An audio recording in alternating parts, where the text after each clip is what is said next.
Welcome back in English class. बच्चों, आज की हमारी English worksheet 35 Nelson Mandela a long walk to freedom से ली गई है।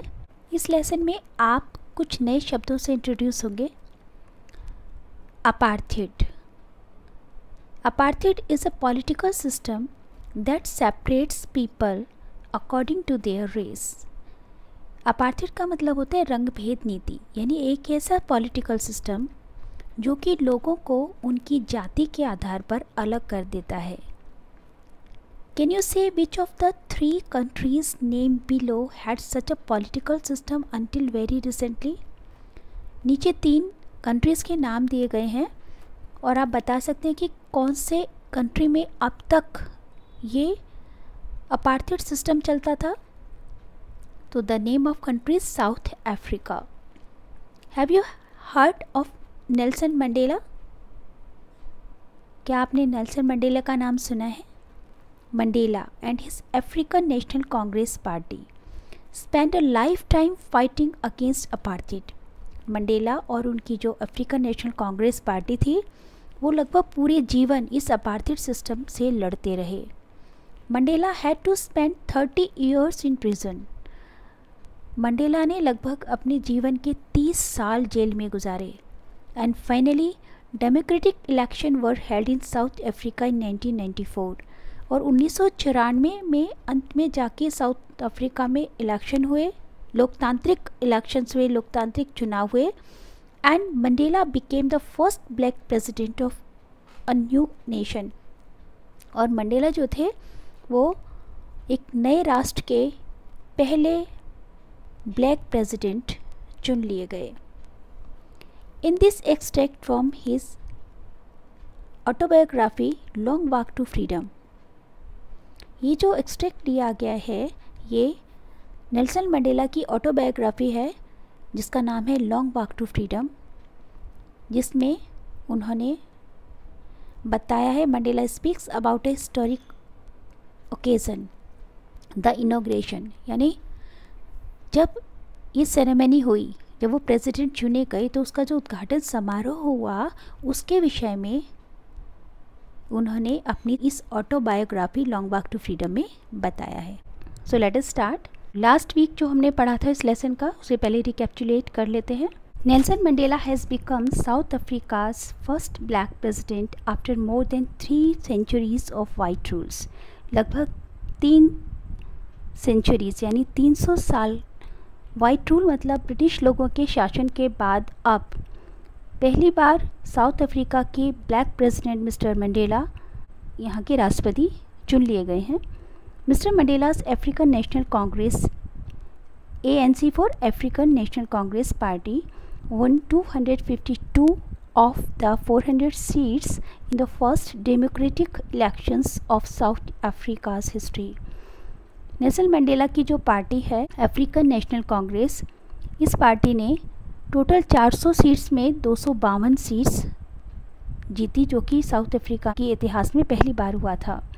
The inauguration ceremony took place in the union building amphi theatre in Pretoria. जो इनॉग्रेशन सेरेमनी है वो यूनियन बिल्डिंग प्रिटोरिया के एम्फी थिएटर में हो रही है। Today attended by politicians and dignitaries from more than 140 countries around the world, और जिसको अटेंड करने के लिए जो राजनीतिज्ञ हैं और जो महान हस्तियां हैं लगभग 140 देशों से यहाँ पर जमा हुई हैं। Never never again will this beautiful land experience the oppression of one by another, said Nelson Mandela in his address। Nelson Mandela ने अपने स्पीच में कहा कि फिर कभी भी इस खूबसूरत ज़मीन पर कोई किसी को अपना गुलाम नहीं बनाएगा। Jubilant scenes on the street of Pretoria followed the ceremony with blacks, whites and coloured celebrities together. Pretoria की गलियों में सभी लोग ब्लैक हैं, वाइट हैं, या सभी लोग मिलकर इस खूबसूरत लम्हे को एंजॉय कर रहे हैं, यानी इस उत्सव को मना रहे हैं। More than 1 lakh South African men, women and children of all races sang and danced with love, with joy. 1 lakh से भी ज़्यादा अफ्रीकन जो युवक युवतियाँ और बच्चे हैं और सभी जातियों के लोगों ने गीत गाए, आनंद मनाया और डांस किया। On the day of inauguration I was overwhelmed with a sense of history. Inauguration के दिन मैं इतिहास को याद करके, ओवरवेल्म मतलब भावुक हो जाना, भावुक हो गया। यहाँ पर आई कौन है? I refer to Nelson Mandela. In the first decade of the 20th century, a few years after the bitter Anglo-Boer War and before my own birth, the white-skinned peoples of South Africa patched up their differences and created a system of racial domination against the dark-skinned people of their own land. In the first decade of 20th century, 20वीं शताब्दी के पहले दशक में, A few years after the bitter Anglo-Boer War, भीषण Anglo-bore युद्ध के कुछ सालों के पश्चात, and before my own birth और मेरे जन्म से पहले, साउथ अफ्रीका के जो वाइट स्किन पीपल थे उन्होंने आपने आपसी जो डिफरेंसेस थे, यानी जो उनके आपसी मतभेद थे, उसको समाप्त कर लिया और क्रिएटेड अ रेशियल डोमिनेशन। और एक ऐसी, रेशियल मतलब जातीय और डोमिनेशन मतलब होता है शोषण करना, यानी जातीय शोषण करने की एक ऐसी सिस्टम को जन्म दिया against the dark skin people of their own land. अपनी ही भूमि पर जो डार्क स्किन लोग थे, यानी जो काले रंग के लोग थे, उनका शोषण करने के लिए एक जातीय प्रणाली को उन्होंने जातीय सिस्टम बना दिया। The structure they created form the basis of one of the harshest most inhuman societies the world has ever known. उन्होंने एक ऐसा ढांचा बनाया जो बहुत अधिक क्रूर था और मोस्ट इनह्यूमन सोसाइटीज़ और अमानवीय, सबसे अधिक अमानवीय जो समाज हैं, सोसाइटीज़ में से एक बन गया। Now in the last decade of the 20th century, 20वीं शताब्दी के आखिरी दशक में, and my own 8th decade as a man, और मेरे 8वें दशक में, यानी लगभग वो 80 साल के हो चुके हैं, that system had been overturn forever. अब ये जो सिस्टम था जो उन्होंने स्थापित किया था रेशियल डोमिनेशन का अगेंस्ट डार्क स्किन पीपल के, वो पूरी तरह से ओवरटर्न हो गया। ओवरटर्न मतलब सबमर्ज्ड हो गया, पूरी तरह से समाप्त हो गया। And replaced by one that recognise the rights and freedom of all people. और उसकी जगह एक ऐसे सिस्टम ने जगह ले ली जिसमें सभी लोगों के अधिकार और स्वतंत्रता का ध्यान रखा जाएगा, regardless of the colours of their skin. उनके स्किन के कलर को देखकर नहीं, बल्कि लोगों को, कि if they are people of South Africa, it means they are free, they have all the rights as a human being. That day had come about through the unimaginable sacrifices of thousands of my people whose sufferings and courage can never be counted or repaid। ये जो दिन था वो मेरे हजारों लोगों की अकल्पनीय बलिदानों की वजह से संभव हो पाया, और ऐसे लोग जिनके कष्टों की और जिनके साहस की हम काउंट भी नहीं कर सकते, इनकी गणना भी नहीं कर सकते, और जिसका बदला भी हम कभी भी नहीं चुका सकते। The policy of apartheid created a deep and lasting wound in my country and my people। Apartheid की जो पॉलिसी है, अपार्थेड कहते हैं रंग भेद की नीति, इसने मेरे देश के लोगों को गहरा और कभी ना भरने वाला घाव दिया है।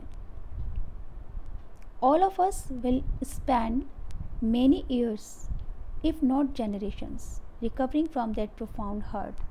और उससे उबरने के लिए, इस गहरी चोट से उबरने के लिए हम सबको यदि एक पीढ़ी तो नहीं, लेकिन बहुत सारे साल लग जाएंगे। But the decades of operation and brutality had another unintended effect. Operation कहते हैं दमन, और ब्रूटलिटी मतलब होता है क्रूरता। तो ये जो दशक हमने गुजारे हैं दमन के, क्रूरता के, ये एक दूसरा इफ़ेक्ट हमारे ऊपर डालते हैं। मतलब इसने हम केवल ये नहीं कि उसने हमें घाव दिए, जख्म दिए, इसके अलावा इसने हमें कुछ और भी दिया। और वो क्या था?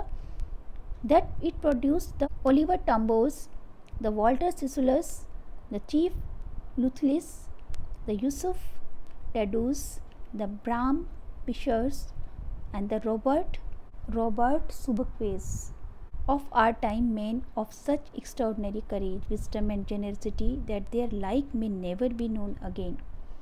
दमन और क्रूरता की नीति ने हमारे ऊपर एक ऐसा इफ़ेक्ट डाला जिसके परिणाम स्वरूप हमारे यहाँ Oliver Tambos, Walter Sisulus, Chief Luthulis, the Yusuf Dadoos, the Bram Fischers and Robert Sobukwes ऐसे एक्स्ट्राऑर्डिनरी साहस वाले, बुद्धि वाले और उदारता वाले लोग हमारे यहाँ इससे बने जो कि इतिहास में शायद दोबारा कभी भी ना बन सके. Perhaps it requires such depth of operation to create such heights of character. शायद चरित्र की ऐसी ऊंचाइयों को प्राप्त करने के लिए दमन की इस गहराइयों की ज़रूरत थी. मतलब कि सोना जितना आग में तपाया जाता है उतना ही वो निखर कर आता है, उसकी शुद्धता उतनी बढ़ जाती है. तो वो ये वही वाली बात कह रहे हैं कि हमने जितने दमन को सहा है, जितनी क्रूरता को सहा है, उसके परिणामस्वरूप हमारा जो साहस है वो बढ़ा, हमारी जो बुद्धिमत्ता थी वो बढ़ी, हमारी उदारता बढ़ी और हम एक ऐसी चरित्र की एक ऐसी ऊंचाइयों को लोगों ने प्राप्त किया जो शायद तभी प्राप्त होती जब आप उतनी कठिनाइयों से गुजरते. My country is rich in the minerals and James and lie beneath it's soil. यानी मेरा देश जो है खनिजों और रत्नों से भरा हुआ है और ये सब जो है धरती के नीचे दबे हुए हैं. But I have always known that it's greatest wealth is its people. लेकिन मैं ये बात बहुत अच्छे से हमेशा से जानता हूँ कि इस देश की जो असली संपत्ति है वो उसके लोग हैं. Finer and truer than the purest diamond, जो कि शुद्धतम हीरो से भी सबसे अधिक ज़्यादा अच्छे और सच्चे हैं. I have seen man stand up to attacks and torture without breaking. मैंने उन लोगों को देखा जो तुरंत अटैक के लिए खड़े हुए और बिना टूटे उन्होंने टॉर्चर को सहा. शोइंग अ स्ट्रेंथ, अपनी ताकत को दिखाते हुए, एंड रेजिलियंस का मतलब हम लोगों ने पढ़ा था. रेजिलियंस का मतलब होता है किसी भी एक ऐसी योग्यता जो किसी भी प्रकार की हार्डशिप को बियर कर लेती है और फिर उसके इफेक्ट से बाहर निकल आती है. यानी इतनी सब कठिनाइयों को सहने के बाद भी वो फिर से उठकर खड़े हो गए. दैट डिफाइज द इमेजिनेशन, जो उनकी कल्पना को डिफाइज करता है, बताता है. I learn that courage was not the absence of fear. उन्हीं से मैंने सीखा कि साहस का मतलब डर की एब्सेंस नहीं है, यानी डर का ना होना नहीं है, but the triumph over it, बल्कि डर पर विजय प्राप्त करना है. The brave man is not he who does not feel afraid. बहादुर व्यक्ति वो नहीं है जो कि डर को महसूस नहीं करता, but he who conquers the fear, बल्कि वो है जो डर को जीत लेता है. No one is born hating another person because of the colour of his skin और his background of his religion. कोई भी व्यक्ति किसी दूसरे व्यक्ति से उसकी स्किन के कलर, उसकी पृष्ठभूमि या उसके धर्म को लेकर उसे नफरत नहीं कर सकता. People must learn to hate if they can learn to hate.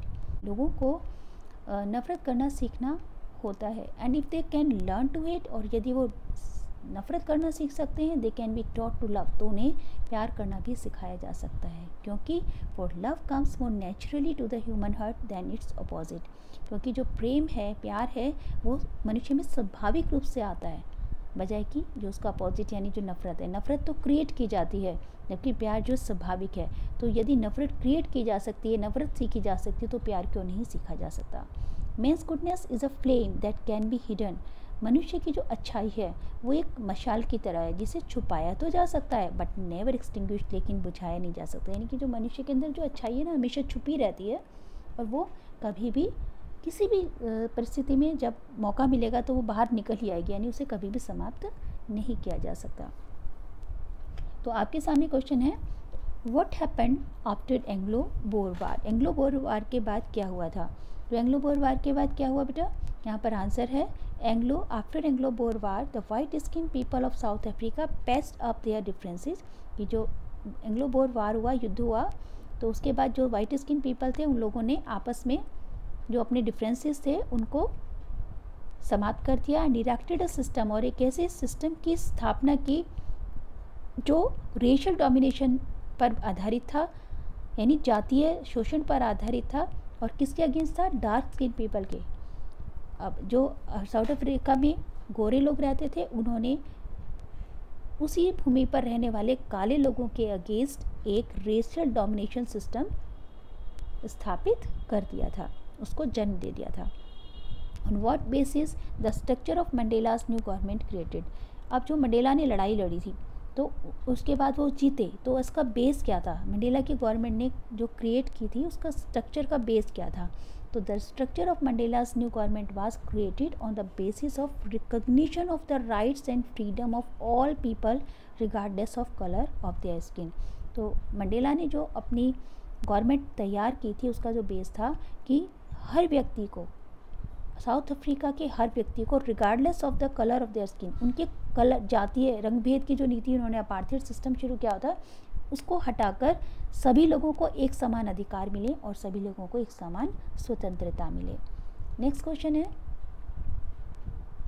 What is the meaning of the phrase to patch up the differences, कि to patch up the differences का क्या मतलब है। तो इसका मतलब है it means to make peace with each other and to be friend again, कि आपस में समझौता कर लेना और दोस्त बन जाना। तो ये किसके बीच में हुआ था बेटा, ये वाइट स्किन पीपल के बीच में हुआ था। ठीक है, साउथ अफ्रीका के जो वाइट स्किन पीपल थे उन लोगों ने आपस में पैचअप कर लिया था कि ठीक है अब हम लोग एक साथ मिल जाते हैं और जो काले लोग हैं इस देश के, साउथ अफ्रीका के, उनके ऊपर हम अत्याचार करेंगे, उनको हम अपने से बिल्कुल अलग कर देंगे, उनके सारे हम अधिकार छीन लेंगे और उनके लिए बिल्कुल अलग से सिस्टम बना दिया जाएगा।